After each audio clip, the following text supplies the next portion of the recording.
여러분 안녕하십니까? 정 박사의 모닝와샵 방송을 진행하는 정태영입니다. 돈 제대로 다시 보기 제7회 방송에서는 우리 버는 돈이 다 내 돈인가 이거를 주제로 해서 말씀을 드리도록 하겠습니다. 예, 직장들 돈을 얼마나 주고 있나 이걸 좀 먼저 보도록 하겠습니다.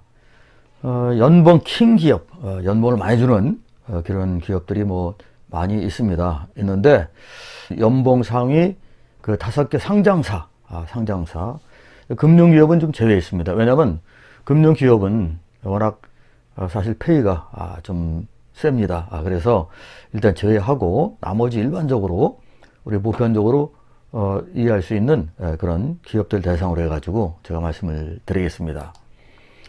우선 여러분도 잘 아시는 그런 국내 굴지의 그런 기업들이 많이 있습니다만 여기 또 그런 기업들이 나열되어 있습니다. 그래서 이 5개 회사가 나름대로 연봉을 아주 많이 주는 상위 5개 회사에 포함이 되는데 한 1억 이상, 기본적으로 연봉, 억대 연봉 이상을 줍니다. 자, 그런데 이 5개 회사 중에서도 또 가장 연봉이 센 회사가 있을 겁니다. 어딜까요? 자, 이 중에서 여러분께도 대충 짐작을 하실지 모르겠습니다만은 삼성전자인가요? 아니면 어디 네이버? 그건 아니고요. 기본적으로 SK텔레콤이 국내 상장사 중에서는 가장 높은 연봉을 주고 있습니다.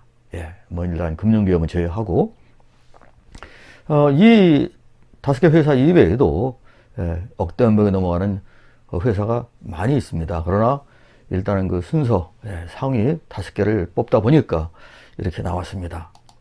자, 그 다음에 바로 앞에서는 연봉킹 기업을 알아봤는데 여기서는 연봉킹 공공기관을 알아보도록 하겠습니다. 공공기관.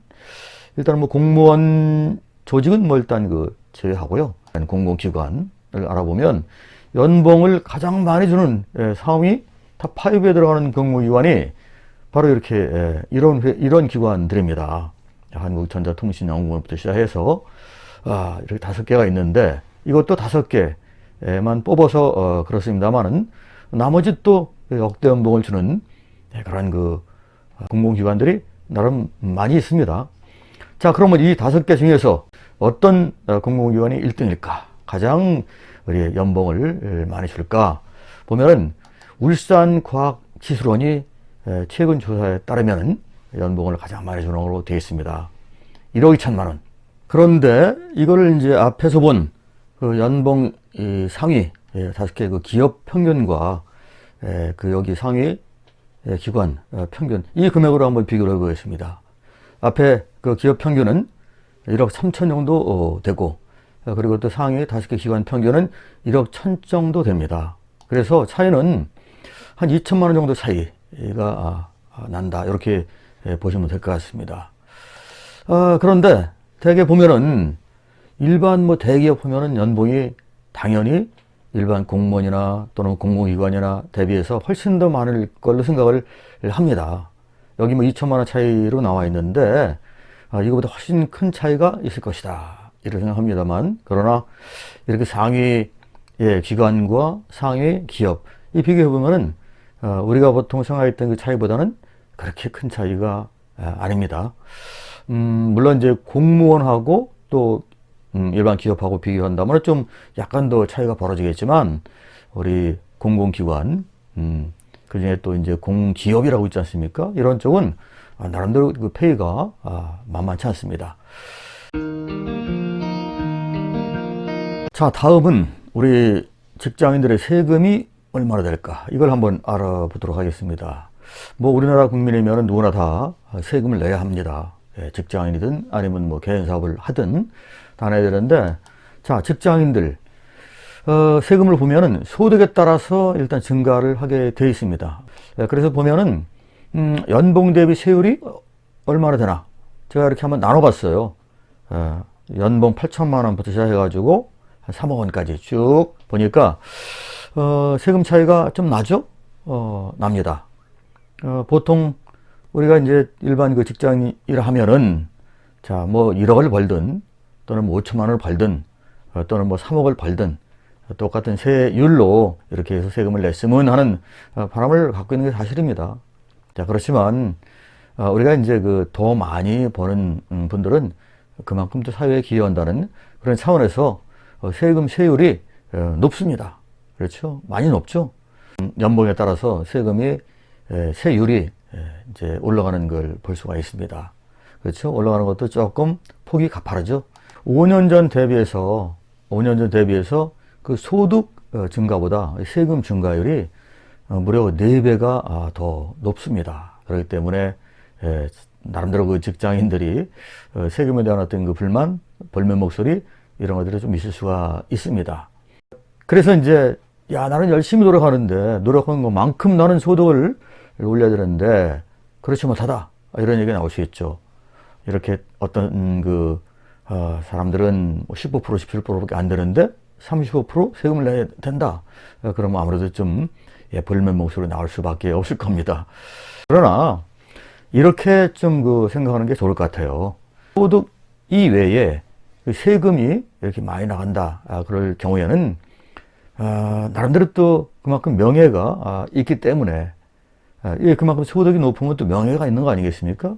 명예도 가져다 주고 그 다음에 세율이 높게 되면은 그만큼 그 세금을 가지고 결국은 국가가 국민 전체를 대상으로 활용을 하게 되고 또 그중에서 특히 그 보다 좀 그 어려운 분들한테 사회적 기여 차원에서 배려 이런 차원에서 또 돈이 들어갑니다. 그러다 보니까 우리가 소득도 올리고 또 다른 사람 어려운 사람을 위해서 봉사하고 그렇죠.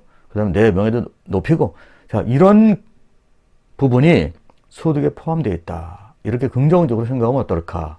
뭐 그런 생각이 듭니다. 사실 여러분 배려하면은 어떻습니까?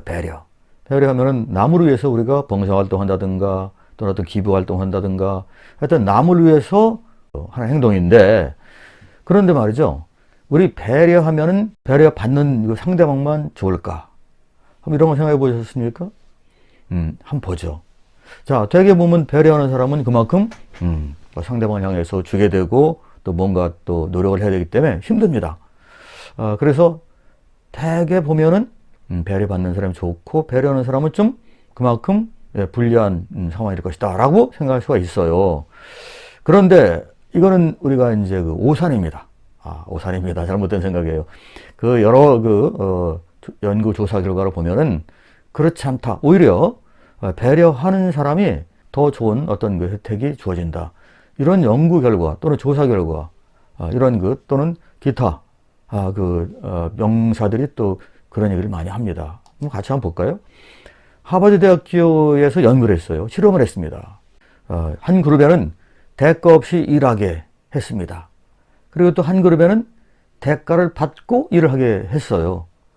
그러면은 대가를 받고 일하는 사람이 당연히 좋겠지만 대가 없이 일하는 사람은 이거 좀 기분이 좀 그럴 거 아니에요. 자, 그렇게 생각할 텐지 모르겠지만 그러나 이런 결과가 나왔어요.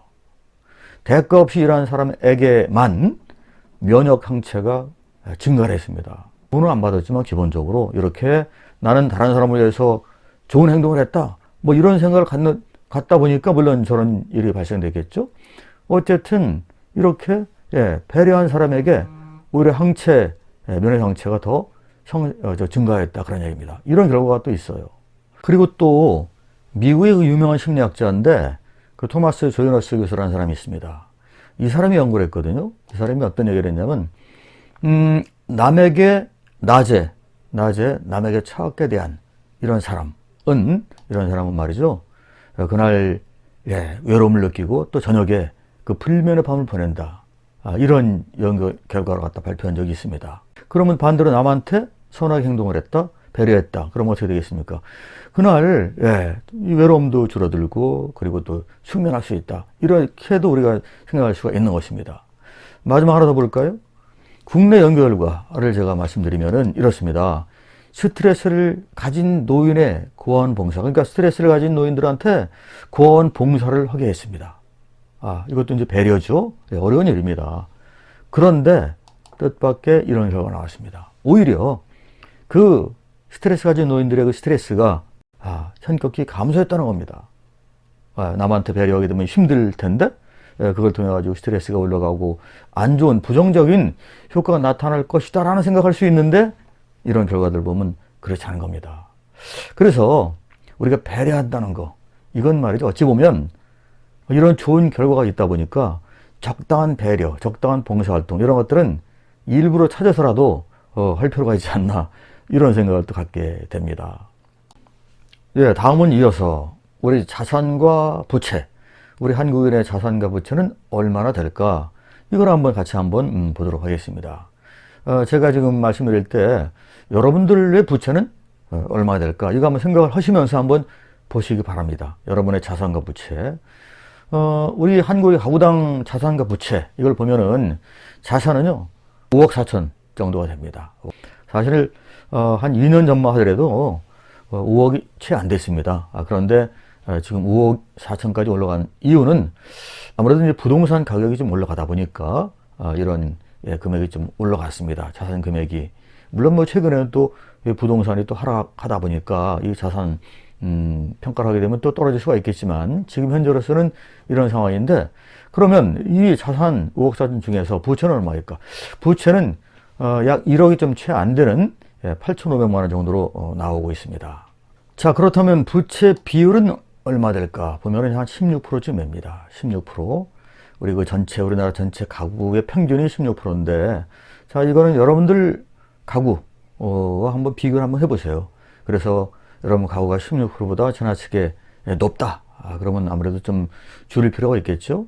이 지나치게 부채를 많이 갖고 있으면은 가구 적자의 당연한 원인이죠. 우리나라 국내 가구 중에서 지금 17% 정도가 적자 가구로 이렇게 나타나고 있습니다.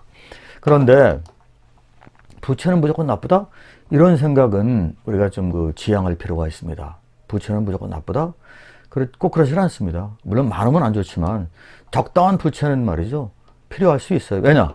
그 비용 가지고 우리 은행에 대출을 받는다, 그럼 부채가 발생될 텐데, 그럼 부채를 가지고 우리 그 자녀 교육도 시키고 투자도 하고 여가도 즐기고, 자, 이런 것들을 적당히 하기 위해서 우린 일정한 돈이 필요한데, 자, 그걸 위해 어떤 대출을 받는다.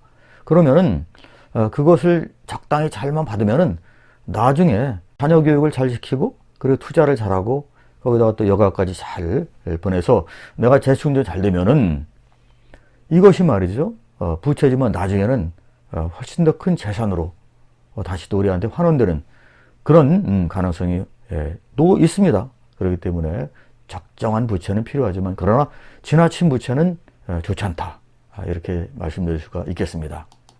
자, 다음에는 자산의 구성 요소 비중, 이걸 한번 보겠습니다.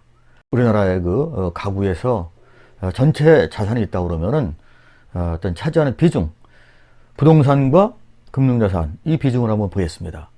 자, 크게 나누면은 부동산도 이제 두 개로 나눠져 가지고 집이 있고 그리고 이제 토지 등 이런 부동산이 있습니다. 그 다음에 이제 금융자산, 이렇게 있어 가지고 크게 일단은 그 세 가지로 나눌 수가 있는데, 그러나 부동산을 한 개로 묶으면은 어떻습니까? 지금 차지하는 비중이 저 금융자산 대비해서 압도적으로 높습니다. 부동산이 76%, 그리고 금융자산이 24%. 자, 이 비중이 말이죠, 이 불균형한 이 비중, 이거는 우리나라만의 특유한 그 현상입니다. 주요 선진국들, 좀 나름대로 우리하고 어깨를 나란히 하는 그런 OECD 국가, 이런 나라들 보면은 이 부동산 비중이 한 50% 이하밖에 안 됩니다. 50% 넘는 나라가 별로 없어요. 근데 우리 같은 경우는 그렇지 않습니다. 상당히 높아요. 그 연령층으로 가면 갈수록 훨씬 더 저 비중이 커지는 거예요. 그러니까 65세 이상 넘어간다든가 70세 이상 넘어가는 그런 가구를 보면은 부동산 비중이 거의 80% 이상 차지하는 이런 그 현상을 보이고 있습니다.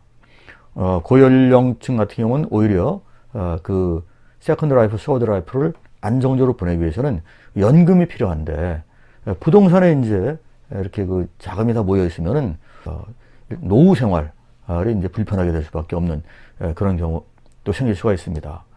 자, 어쨌든 문제는 이 부동산에 자금이 묶여서 사용이 불가능한 거예요. 물론 은행 대출, 부동산 담보대출 이런 것들이 또 잘 되면은 그나마 괜찮은데, 지금 여러분 아시는 것처럼 부동산 맡기고 담보대출 이런 것들이 과거 대비해서 급격히 강화돼서 대출받기가 좀 어렵습니다. 그 다음에 또 부동산 가격이 급락하면 어떻게 되겠습니까? 내 하나밖에 없는 집이 지금 요즘 같은 경우는 특히 부동산의 지금 그 가격이 많이 하락하고 있는데, 그래도 혹시나 이 부동산 가격이 일반적인 하락이 아니라 급락을 해가지고 어떤 큰 사건이 터지면은 그야말로 저 폭탄이 옆에 있습니다만은 폭탄이 터지는 겁니다. 폭탄이 터져요. 그렇기 때문에 우리는 가능한 당장은 뭐 힘들겠지만 부동산 비중을 점점 줄이고 이렇게 그 금융자산 쪽으로 비중을 옮기는 이 작업을 시작을 해야 됩니다. 돈 제대로 다시 보기 7회 방송은 여기서 끝내도록 하겠습니다. 그럼 곧바로 이어지는 8회 방송에서 다시 뵙도록 하겠습니다. 감사합니다.